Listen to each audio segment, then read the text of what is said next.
Pemirsa, Dinas Pemberdayaan Masyarakat dan Desa (PMD) Kabupaten Badung menggelar upacara peresmian anggota BPD se-Kabupaten Badung masa jabatan 2019-2025 di Ruang Kertagosana Puspom Badung. Sebanyak 343 orang anggota BPD dari 43 desa dikukuhkan oleh Bupati Badung Inyoman Giriprasta. Dalam laporan Kepala Dinas Pemberdayaan Masyarakat dan Desa PMD Kabupaten Badung, Iputu Gede Sridana menyebutkan, peresmian anggota BPD Kabupaten Badung ini dimaksudkan untuk melegitimasi dan memberikan kepastian hukum eksistensi anggota BPD sebagai lembaga desa yang melaksanakan fungsi pemerintahan desa, sehingga dapat bekerja secara maksimal dalam perhatiannya di masyarakat dalam rangka meningkatkan partisipasi masyarakat menuju masyarakat desa yang maju, kuat, mandiri, dan sejahtera. Hal ini bertujuan meningkatkan peran serta lembaga desa, khususnya dididik untuk menggali potensi-potensi desa menuju desa yang maju, kuat, mandiri, dan sejahtera. Nantinya, kepada anggota BPD yang baru akan diberikan pelatihan untuk memahami fungsi dari pemerintahan desa. Fungsi-fungsi pemerintahan desa. Untuk ini, secara regulasi dia harus paham.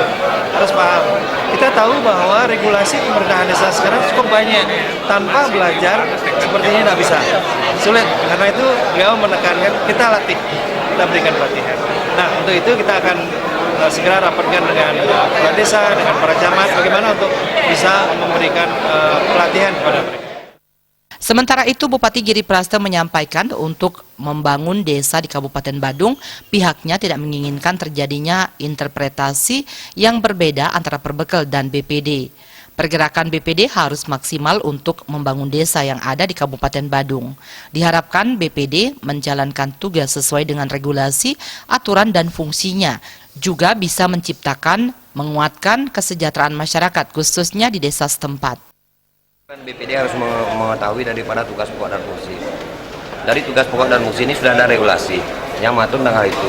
Boleh dilihat Undang-Undang nomor 14 tahun nomor 6 tahun 2014 tentang desa.